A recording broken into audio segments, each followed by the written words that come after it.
Hello friends, welcome back to our channel study PYQ and this is Satyam Parmar. आज का जो ये सेशन है जिसमें हम डिस्कस कर रहे थे 2011 यूपी PGT का जो एग्ज़ाम हुआ था उसको देख रहे थे, जिसका कि ये पार्ट सेकंड है। इससे पहले हमने 2013, 2016 और 2021 तीनों साल का जो पेपर हुआ था आपका यूपी PGT का उसको डिस्कस किया था। अगर अभी तक आपने वो नहीं देखा है तो आप उसको जा कर के देखें। साथ ही साथ अगर अभी तक आपने चैनल को सब्सक्राइब नहीं किया तो आप चैनल को भी सब्सक्राइब कर लें, क्योंकि यहाँ पे पर डे आपको 1 से 2 सेशन मिलते हैं जिसमें कि आपके PYQ प्लस MCQs कराए जाते हैं। और अगर अभी तक आपने ऐप डाउनलोड नहीं किया है तो ऐप डाउनलोड कर सकते हैं आप। GSY Diwakar sir play store पर जाकर सर्च करेंगे तो वहाँ से आपको ये ऐप मिल जाएगा, जिसमें कि कोर्स एंड बैचेस आसानी से आपको देखने को मिल जाएंगे। चलिए शुरू करते हैं आज का सेशन।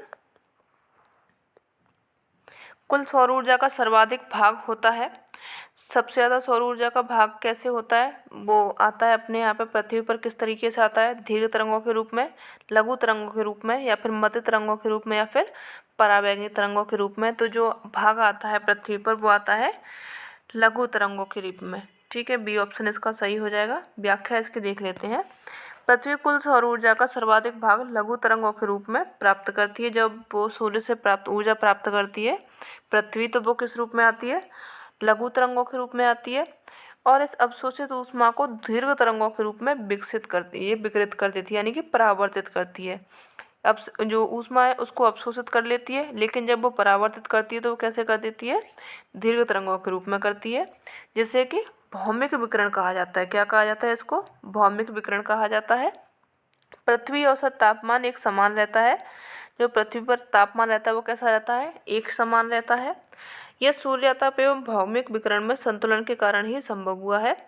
ये किसके कारण में संतुलन चलता है इनमें, जो सूर्याताप आपका आता है, भौमिक विकिरण जो आती ऊष्मा है, जाती ऊष्मा है, इसके कारण ही क्या होता है, जो पृथ्वी का तापमान है समान रहता है। इस संतुलन को ही पृथ्वी का ऊष्मा बजट कहते हैं। क्या बोला जाता है इसको, पृथ्वी का ऊष्मा बजट इसको कहा जाता है। ठीक है, चलिए आगे बढ़ते हैं। ये कह रहा है कि अपसौर की स्थिति होती है। अपसौर की स्थिति आपकी कब होती है, 3 जनवरी को, 21 जून को, 4 जुलाई को, या फिर 22 दिसंबर को। तो जो अपसौर की स्थिति होती है ना, ये तब होती है जब क्या होता है कि सूर्य पृथ्वी से दूर होता है, या फिर जो सूर्य और पृथ्वी में दूरी जब ज़्यादा होती है, सबसे ज़्यादा, वो जो स्थिति होती है आपकी अपसौर की स्थिति होती है। और जब सबसे सूर्य और पृथ्वी नज़दीक होते हैं जिस दिन को, वो होती है आपकी उपसौर की स्थिति। तो जो अपसौर की स्थिति होती है वो 4 जुलाई को होती है। सी ऑप्शन इसका सही हो जाएगा। और यहीं अगर उपसौर की स्थिति पूछा जाए तो वो होती है आपकी 3 जनवरी को। ठीक है, देख लेते हैं इसकी व्याख्या भी। सूर्य से पृथ्वी की दूरी वर्ष भर समान नहीं रहती है, बल्कि क्या होती है, ये घटती बढ़ती रहती है, कम बढ़ होती रहती है। 3 जनवरी को पृथ्वी सूर्य के सबसे समीप 147 करोड़ किलोमीटर, जिसे कि उपसौर कहते हैं। जो 3 जनवरी है, पृथ्वी क्या होती है, सूर्य के सबसे ज़्यादा नज़दीक होती है, जिसकी दूरी कितनी है, 147 करोड़ किलोमीटर है, जिसको कि उपसौर या फिर पेरिहेलियन कहा जाता है। और 4 जुलाई को सूर्य जो सबसे अधिक दूरी होती है पृथ्वी की सूर्य से, 152 करोड़ किलोमीटर होती है। कितनी होती है, 152 करोड़ किलोमीटर होती है। इसे अपसौर या फिर अपहेलियन कहा जाता है। ठीक है, चलिए आगे बढ़ते हैं। ओजोन गैस की अधिकता किसके मध्य में होती है, ये कितने किलोमीटर से कितने किलोमीटर में ओजोन गैस सबसे ज़्यादा प्रभावित रहती है, तो वो रहती है 15 से 35 किलोमीटर के बीच में। तो चलिए इसकी एक्सप्लेनेशन देख लेते हैं। समताप मंडल में 15 से 35 किलोमीटर की ऊंचाई तक ओजोन परत की सघनता पाई जाती है। पहला तो ये कि ओजोन परत पाई किस में जाती है, तो ये पाई जाती है आपके समताप मंडल में। हाइट अगर पूछी जाए तो ये पाई जाती है 15 से 65 किलो, जो अगर हाइट पूछी जाए तो 15 से 50 के बीच में होती है। लेकिन सबसे ज़्यादा जो प्रभावी रहती है वो कहाँ पर रहती है, तो ये रहती है 15 से 35 किलोमीटर के बीच में ऊंचाई तक रहती है ये। अतः इसे ओजोन मंडल भी कहा जाता है। जो ये समताप मंडल का ये वाला पार्ट है ना, 15 से 35 किलोमीटर का, इसको ही बोला जाता है क्या, ओजोन मंडल भी इसको बोला जाता है। क्लोरोफ्लोरोकार्बन CFC जिसको बोला जाता है, हेलोन जैसी हेलोजेनेटेड गैसों के कारण इस मंडल में काफ़ी नुकसान हुआ है।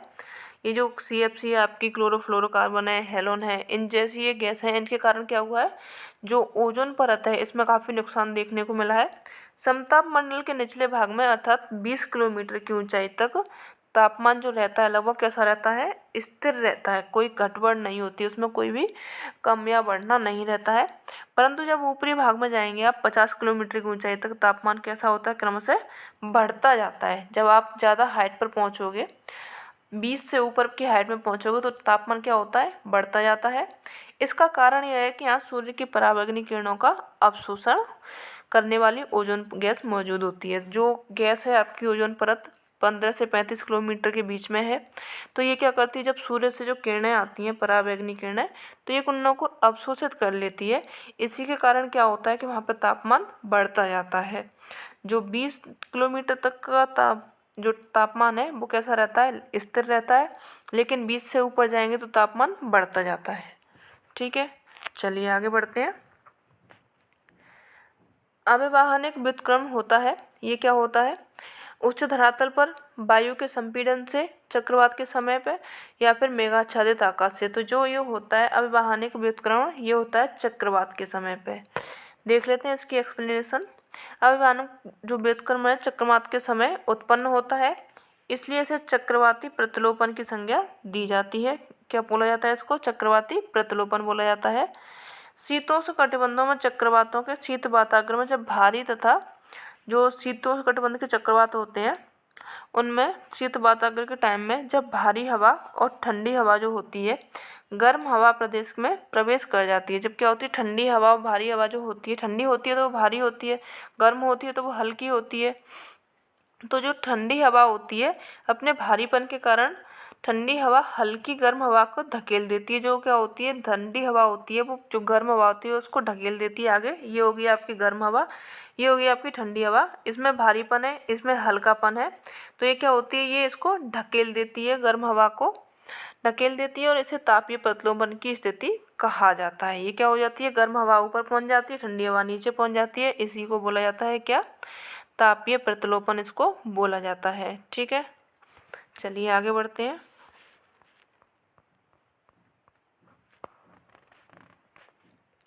निम्नलिखित में से कौन सा युग्म सुमेलित नहीं है। तो ये आपकी कुछ पवनें दी गई हैं और ये इनसे संबंधित स्थान दिए गए हैं, कौन सी पवन कहाँ पर चलती है। तो जो सांता आना है आपकी कैलिफोर्निया में चलती है, ये ठीक है आपकी। ये जो खमसिन है आपकी अरब में नहीं चलती है, कहाँ चलती है, मिस्र में चलती है। ठीक है, ये कहाँ पर चलती है, मिस्र में चलती है। बाकी फ़ोन आपकी स्विट्ज़रलैंड में चलती है, मिस्ट्रल फ्रांस में चलती है। ये तीनों वेस्ट सही है। बाकी गलत जो है आपका बी ऑप्शन सही हो जाएगा, खमसिन अरब में ना चल करके मिस्र में चलती है। चलिए आगे बढ़ते हैं। निम्नलिखित में से कौन सा बादल अत्यधिक तीव्र वर्षा के लिए जिम्मेदार है। कौन सा बादल है जिससे कि सबसे ज़्यादा वर्षा होती है। तो ये आपका कपासी बादल है या फिर कपासी वर्षा बादल है, वर्षा स्तरीय या फिर पच्छाव स्तरीय। तो जो आपका कपासी वर्षा बादल है इसके कारण सबसे ज़्यादा वर्षा देखने को मिलती है। व्याख्या इसकी देख लेते हैं। कपासी वर्षा बादल अत्यधिक तीव्र वर्षा के लिए जिम्मेदार होते हैं। यह मेघ अत्यधिक लंबवत विकास वाले मेघ होते हैं। ये क्या होते हैं, सबसे अत्यधिक लंबवत विकास वाले होते हैं। मूसलाधार में वर्षा होती है, ओला पड़ते हैं, त्वरित झंझा लाना इन्हीं का काम होता है। इन मेघों की प्रमुख विशेषता होती है, इसमें क्या क्या हो जाता है, मूसलाधार जो बारिश आपकी चलती है कई कई घंटों तक जो चलती रहती है वो वाली बारिश, साथ में जिनके ओले पड़ते हैं, ओले जो पड़ते हैं, जो हवा तूफानी हवाएं जिनके साथ में चलती हैं, त्वरित झंझा जो आता है आपका, जैसे कि हवा के साथ में जोरदार बारिश जो चलती है वो क्या है, इन मेघों की पहचान होती है। ये प्राय विषुवत रेखीय प्रदेशों में वर्षा करते हैं। कहाँ पे करते हैं ये, विषुवत रेखीय प्रदेशों में ये लोग, ये बादल जो है वर्षा करते हैं। विषुवत रेखीय प्रदेशों में 4 बजे की वर्षा हेतु, यानी कितना टाइम है ये, 4 बजे के करीब में कपासी वर्षा बादल ही जिम्मेदार होते हैं। जो 4 बजे करीब में पर डे यहाँ पे विषुवत रेखीय प्रदेशों में आपको वर्षा देखने को मिलती है, तो उसका जो कारण मेन है वो कपासी वर्षा बादल ही है। इसमें रुक रुक कर भारी वर्षा होती है, यानी कि थोड़ा टाइम रुक गया फिर वर्षा होने लगी, फिर थोड़ी देर रुक गया फिर वर्षा होने लगी। इस तरीके से इसमें वर्षा देखने को मिलती है। ठीक है, चलिए आगे बढ़ते हैं। नेफोमीटर से किसका मापन किया जाता है। नेफोमीटर से वर्षा की मात्रा का, बादल की दिशा एवं गति का, सागरीय लवणता का या फिर उपयुक्त सभी का। तो जो नेफोमीटर है उससे बादलों की दिशा का मापन एवं गति का मापन किया जाता है। चलिए और देख लेते हैं इसके बारे में। नेफोमीटर वह यंत्र है जिसके द्वारा बादलों की दिशा एवं गति ज्ञात की जाती है। आइसोहाइट क्या होता है? आइसोहाइट होता है वर्षा के समान मात्रा वाले स्थान को जो मिलाने वाली रेखा होती है उसको बोला जाता है आइसोहाइट।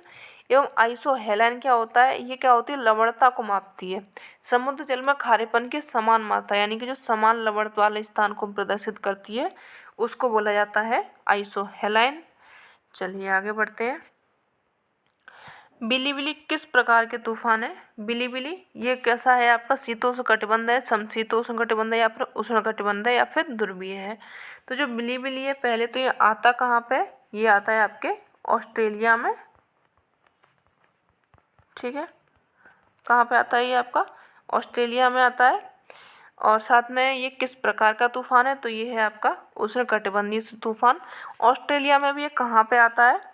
तो ये आता है आपके पश्चिमी तट पर, जो उत्तरी पश्चिमी तट है ऑस्ट्रेलिया का उस पर ये बिलिबिली देखने को मिलता है। चलिए आगे बढ़ते हैं। चीन में सर्वाधिक टाइफून किस महीनों में आते हैं? ये भी क्या है? टाइफून है क्या? ये भी आपका एक चक्रवात ही है। किस महीने में ये आता है? तो ये आता है जनवरी से मार्च में, या फिर मार्च से जून में, जुलाई से नवंबर में, या फिर नवंबर से जनवरी में। तो जो जुलाई से नवंबर का महीना है इसमें चीन में सबसे ज़्यादा टाइफून देखने को मिलता है। चलिए आगे बढ़ते हैं। चीन के दक्षिण पश्चिमी तटीय भागों, जो दक्षिण पूर्वी तटीय भागों में ग्रीष्म ऋतु में चलने वाले चक्रवात के कारण सर्वाधिक वर्षा होती है। क्या होता है यहाँ पर? ग्रीष्म ऋतु में जो सबसे ज़्यादा चक्रवात आते हैं जिसके कारण कि वर्षा होती है, सबसे यहाँ पे सबसे ज़्यादा होती है। इन चक्रवातों को टाइफून के नाम से जाना जाता है। जो चक्रवात हैं ये किस नाम से जाने जाते हैं? चक्रवात के नाम से, टाइफून नाम से जाने जाते हैं। ये जुलाई से नवंबर के मध्य में उत्पन्न होते हैं। चीखता साटा किस तत्व की बोध है? चीखता साटा है क्या? ये उच्च ज्वार है, उच्च वेगीय पवन है, मूसलाधार वर्षा, या फिर त्वरित झंझा है। तो जो ये आपकी है चीखता साटा, ये उच्च वेगीय पवन है जो कि दक्षिण में देखने को मिलती है। कहाँ पे मिलती है? आपको दक्षिणी गोलार्ध में। ये आपका दक्षिणी गोलार्ध में स्थल की कमी के कारण पछुआ हवाओं की इतनी गति तेज हो जाती है कि हवाएं तूफानी हो जाती हैं। जब आप जाओगे मैप में देखोगे आप दक्षिणी गोलार्ध में, तो जब वो 50, 30, 40 डिग्री से आप जाओगे 60 के बीच में, तो वहाँ पे क्या है, कोई भी आपको स्थल नहीं मिलेगा, यानी कि लैंड नहीं मिलेगा। सिर्फ वहाँ पे ओशियन, जो समुद्र है वो ही मिलेंगे।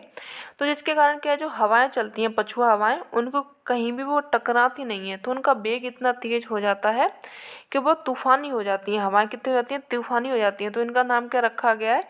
अलग अलग अक्षांशों पर जाके इनका नाम चेंज होता गया है। तो वही जो चीखता साटा है ये कहाँ पे मिलेगा? आपको 60 डिग्री अक्षांश में मिलेगा।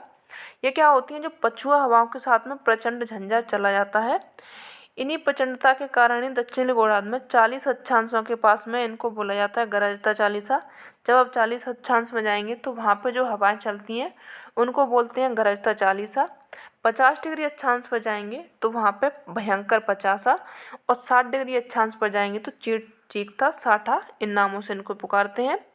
पछुआ हवाएं उपोष्ण उच्च वायुदाब 30 डिग्री से 35 डिग्री से उपध्रुवीय निम्न वायुदाब 60 से 65 डिग्री के बीच में चलती हैं, जो कि दोनों गोलार्धों में चलती हैं। लेकिन जो ये नाम है आपके गरजता चालीसा, भयंकर पचासा, चीखता साठा, ये सब जो नाम है ये आपको सिर्फ दक्षिणी गोलार्ध में ही प्रयोग किए गए हैं, उत्तरी गोलार्ध में इनके नाम प्रयोग नहीं किए गए हैं। ठीक है, लेकिन जो पछुआ हवाएं हैं वो दोनों ही गोलार्धों में चलती हैं। चलिए आगे बढ़ते हैं। निम्न में से कौन सी ग्रीन हाउस गैस नहीं है? ग्रीन हाउस गैस कौन सी नहीं है? कार्बन डाइऑक्साइड ये तो है, मीथेन भी है, नाइट्रस ऑक्साइड भी है। ऑर्गन जो है आपकी, ये ग्रीन हाउस गैस का उदाहरण नहीं है। व्याख्या इसकी देख लेते हैं। ऑर्गन ग्रीन हाउस गैस नहीं है और सभी ग्रीन हाउस गैसें हैं। नाइट्रोजन गैस ऑक्सीजन को तनु डाइल्यूट करके प्रज्वल को नियंत्रित करने का कार्य करती है। ये कौन सी गैस के बारे में बता रहा है? नाइट्रोजन के बारे में। कार्बन डाइऑक्साइड गैस पृथ्वी से होने वाले दीर्घ तरंग विकिरण को आंशिक रूप से सोखकर उसे गर्म करती है। ये क्या करती है? सब कहीं ना कहीं जो प्रभावी हो रहा है, किसको कर रहा है? ये ग्रीन हाउस को। ये किसको प्रभावित कर रहा है? जो ग्रीन हाउस है ये प्रभावित हो रहा है हमारे, क्या प्रभावित हो रहा है? तो ये ओजोन मंडल, जब आप जाएंगे तो वो भी प्रभावित हो रहा है। ठीक है, चलिए आगे बढ़ते हैं। थॉर्नवेट के वर्गीकरण के अनुसार भारत के अधिकांश भाग पर जलवायु है। कौन सी जलवायु भारत में सबसे ज़्यादा है? तो ये आपकी CVW प्रकार की है या फिर CAW प्रकार की है। तो इसमें सी ऑप्शन सही हो जाएगा। CAW प्रकार की जो जलवायु है सबसे ज़्यादा थॉर्नवेट ने बताई है भारत में। इनके बारे में व्याख्या देख लेते हैं। अमेरिका के विद्वान है थॉर्नवेट। इन्होंने विश्व के जलवायु प्रदेशों की योजना 1931 एवं 1933 में तथा पुनः संशोधन करके 1948 में प्रस्तुत किया। 3 इनके संशोधन पहली बार उन्होंने दी थी 1931 में, फिर उन्होंने संशोधन किया 1933 में, फिर से उन्होंने संशोधन किया 1948 में। इनके वर्गीकरण के अनुसार भारत के अधिकांश भाग पर CAW प्रकार की जलवायु पाई जाती है। इस जलवायु में PE सूचकांक मान 32 से 63 और TE सूचकांक मान जो होता है 128 से अधिक पाया जाता है। इसमें जाड़े की ऋतु शुष्क होती है। इसमें क्या होता है, जो भारत का मानसून है या फिर जो जलवायु है उसमें जो जाड़े की ऋतु है, सर्दियों की ऋतु होती है, वो शुष्क होती है, कोई वर्षा वगैरह नहीं होती है। और इसका विस्तार प्रायद्वीप के अधिकतर भागों और गंगा मैदान के दक्षिणी क्षेत्रों में पाया जाता है। ठीक है, चलिए आगे बढ़ते हैं। चक्रवातों की आकृति नहीं होती है। किस तरह की आकृति चक्रवातों की नहीं मिलती है? अंडाकार, गोलाकार, बेज या फिर त्रिभुजाकार। तो आप देख रहे होंगे त्रिभुजाकार। चक्रवात इस तरीके से तो कभी नहीं चलेंगे कि हवाएं ऐसे ऐसे कोण बना बना करके चल रही है, इस तरीके से नहीं चलेंगे। हवाएं आपकी ऐसे चल सकती हैं, इस तरीके से चल सकती हैं, या फिर आप बिल्कुल गोल तरीके से चल सकती हैं, लेकिन ऐसे त्रिभुजाकार में नहीं चल सकती। तो आपका सी ऑप्शन यहाँ पे सही हो जाएगा। व्याख्या देख लेते हैं इनकी। शीतोष्ण कटिबंध चक्रवात मध्य अक्षांशों में निर्मित होते हैं। तो जो आपके शीतोष्ण कटिबंध चक्रवात हैं कहाँ पे निर्मित होते हैं? ये बनते कहाँ पे हैं? मध्य अक्षांशों में बनते हैं, जिनके केंद्र में न्यून दाब होता है। अगर आप इनके केंद्र में जाओगे यहाँ पे, तो जो ये दाब होता है यहाँ का, ये कैसा होता है? न्यून दाब होता है, तथा बाहर की ओर अधिक वायु दाब होता है। जब बाहर जाते जाएंगे इधर इधर, तो यहाँ पे क्या होता जाएगा? वायु दाब अधिक होता जाएगा, ज़्यादा होता जाएगा। ये प्राय गोलाकार, अंडाकार या बेजाकार के हो सकते हैं, जिन कारण इन्हें लो गर्त या फिर ट्रफ कहा जाता है। शीतोष्ण चक्रवातों को लहर चक्रवात या फिर विक्षोभ भी कहा जाता है। जो आपके शीतोष्ण चक्रवात हैं इन्हीं को ही लहर चक्रवात या फिर विक्षोभ चक्रवात के नाम से भी जाना जाता है। चक्रवातों की जो आकृति होती है वो त्रिभुजाकार नहीं होती है। चलिए आगे बढ़ते हैं।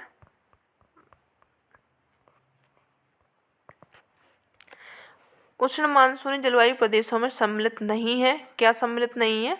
उत्तर पूर्वी ऑस्ट्रेलिया, मालागासी, फिलीपींस या फिर जापान। तो जो उष्ण मानसूनी जलवायु प्रदेश हैं उनमें जापान सम्मिलित नहीं है, बाकी के ये ऑस्ट्रेलिया, मालागासी, फिलीपींस ये सब इसमें शामिल हो जाएंगे।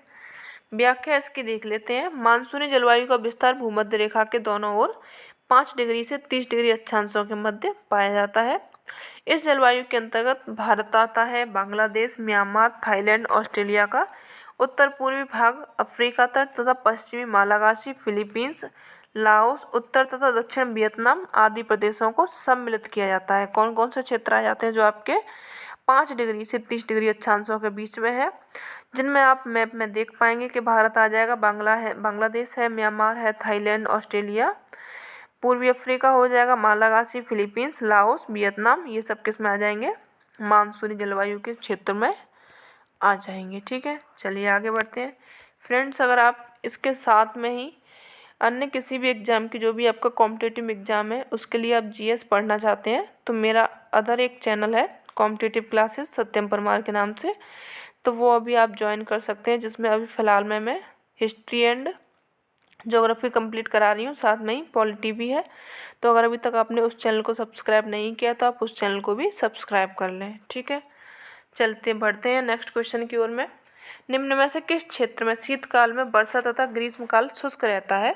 शीतकाल में वर्षा कहाँ पर रहती है और ग्रीष्मकाल कब शुष्क रहता है? तो ये क्षेत्र है आपका भूमध्य सागरीय क्षेत्र, जिसमें कि शीतकाल में वर्षा होती है। चलिए देख लेते हैं इसकी व्याख्या। भूमध्य सागर के आसपास विस्तृत होने के कारण इसका नामकरण भूमध्य सागरीय जलवायु प्रदेश किया गया। नाम क्या किया गया इसका? जलवायु प्रदेश भूमध्य सागरीय कहा गया, क्योंकि किसके पास में था? भूमध्य सागर के पास में था। यह शीतकाल में वर्षा का अधिकांश भाग प्राप्त होता है। जो सर्दियों का मौसम होता है वहाँ पे सबसे ज़्यादा वर्षा होती है, जबकि ग्रीष्मकाल जो होता है वो शुष्क रहता है, यानी कि कोई वर्षा नहीं होती है। ग्रीष्मकाल गर्म और उष्ण रहता है। कैसा रहता है? गर्म रहता है और सूखा रहता है, जबकि शीतकाल साधारण होता है। यह जलवायु प्रदेश भूमध्य रेखा के दोनों ओर 30 डिग्री से 40 डिग्री अक्षांशों के मध्य महाद्वीपों के पश्चिमी भागों में पाया जाता है। कहाँ से कहाँ तक पाया जाता है ये? भूमध्य रेखा के दोनों ओर 30 डिग्री से 40 डिग्री अक्षांशों के मध्य पाया जाता है। ठीक है, चलिए आगे बढ़ते हैं।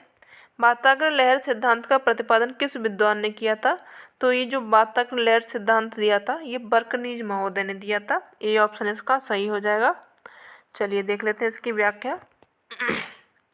ध्रुवीय वाताग्र सिद्धांत या फिर वाताग्रीय सिद्धांत या फिर इसका लहर सिद्धांत या फिर बर्जेन सिद्धांत, कितने नाम है एक ही सिद्धांत के, ये याद कर लेंगे क्योंकि नाम तो चेंज होके आ सकता है, कोई भी डाउट नहीं है।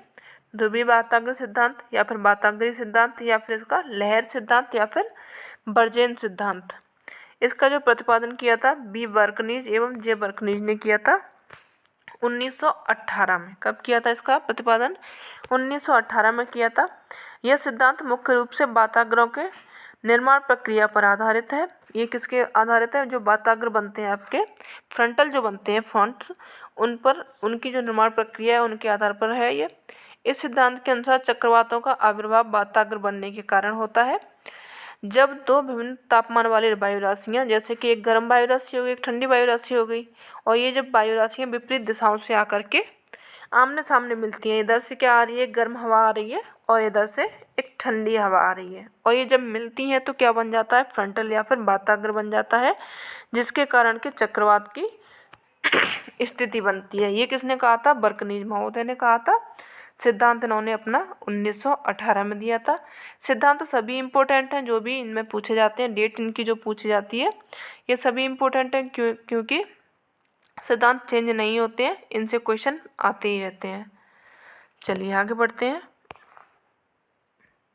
हिंद महासागर की औसत गहराई है, औसत गहराई कितनी है हिंद महासागर की? 3000 मीटर, 6000 मीटर, 4000 मीटर या फिर 2000 मीटर।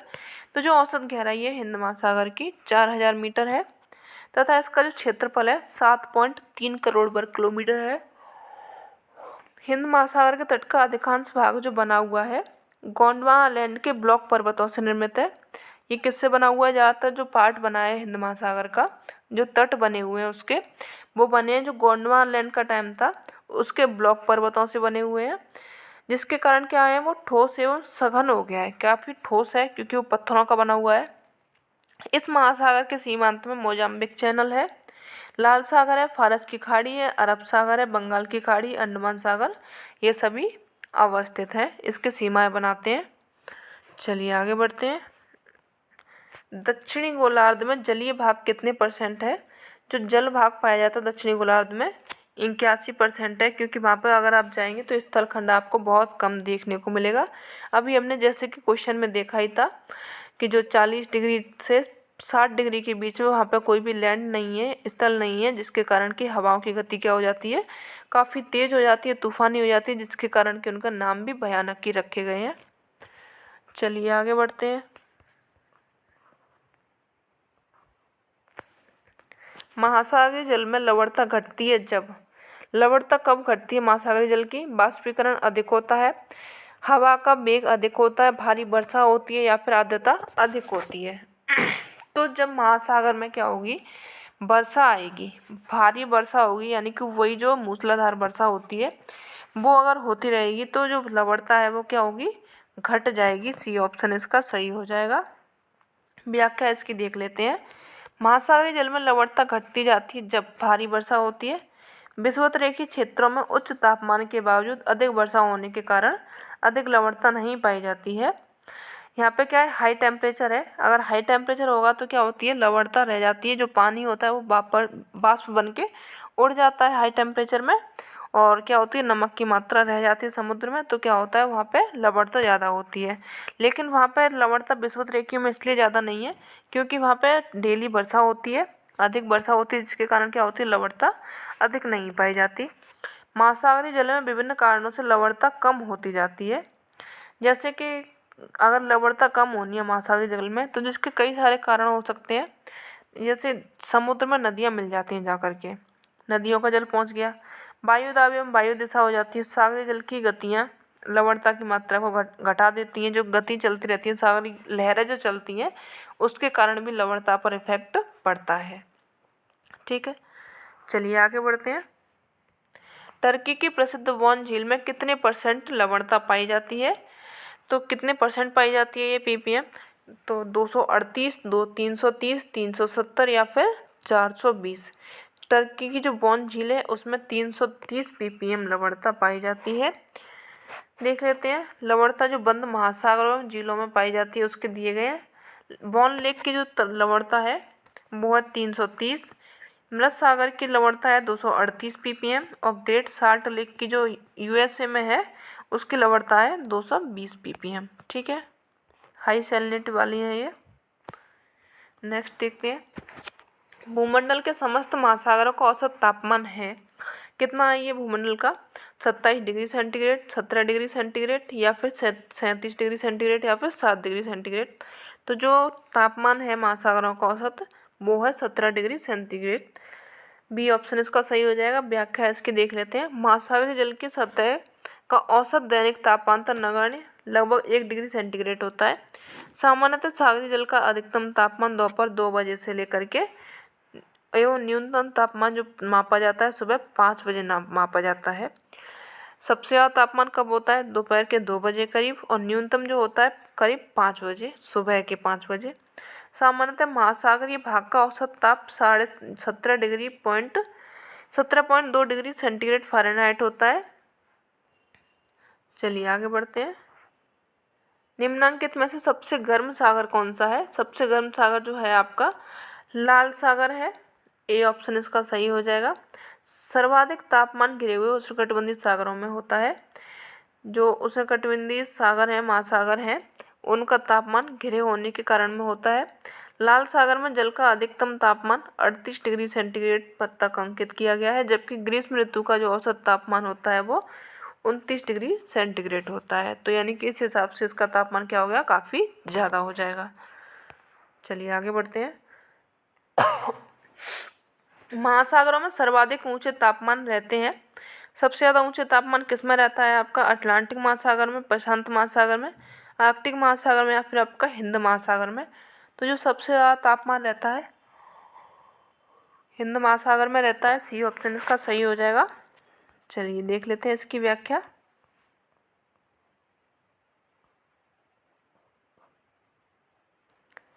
प्रशांत महासागर की सतह का तापक्रम 66.40 डिग्री फ़ारेनहाइट या फिर 19.1 डिग्री सेंटीग्रेड होता है। अन्य सभी महासागरों से अधिक होता है। हिंद महासागर का जो तापमान है 60.6 डिग्री फ़ारेनहाइट या फिर 17.03 डिग्री सेंटीग्रेड होता है। अटलांटिक का 16.91 डिग्री सेंटीग्रेड होता है। हिंद महासागर के सीमांत एवं बंद महासागर जैसे लाल सागर का तापक्रम 90 डिग्री फ़ारेनहाइट से 94 डिग्री फ़ारेनहाइट तक पाया जाता है। यदि महासागरों के औसत तापमान को लिया जाए तो प्रशांत महासागर होगा। अगर जैसे औसत लिया जाए सभी महासागरों में तो वो आपका कौन सा हो जाएगा? प्रशांत महासागर।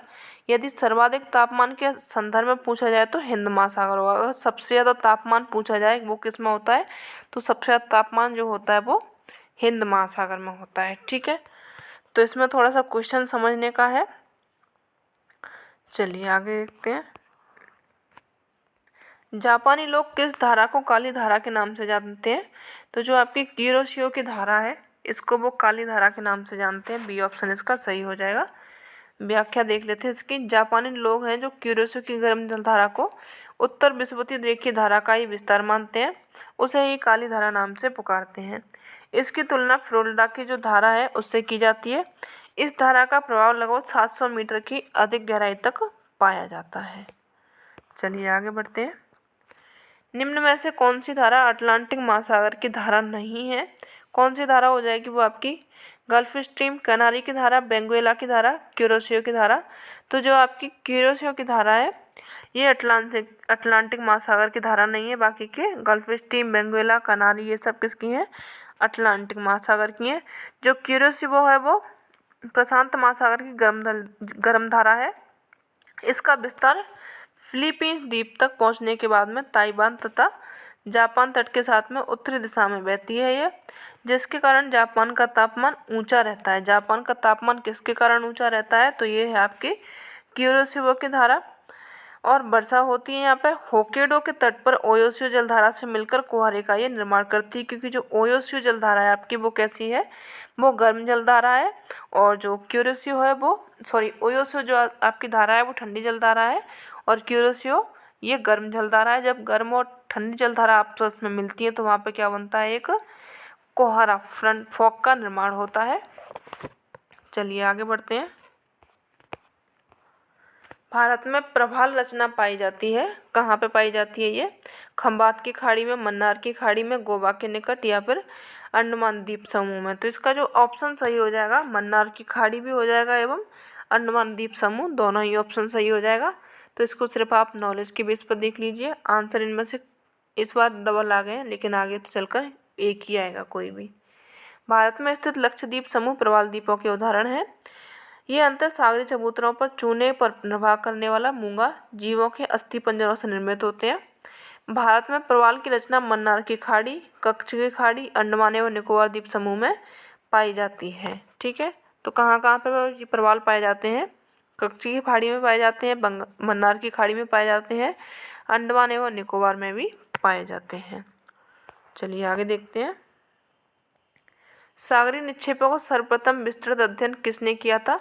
जो सागरी निक्षेपों का अध्ययन किया था वो किया था मर्रे ने। बी ऑप्शन इसका सही हो जाएगा।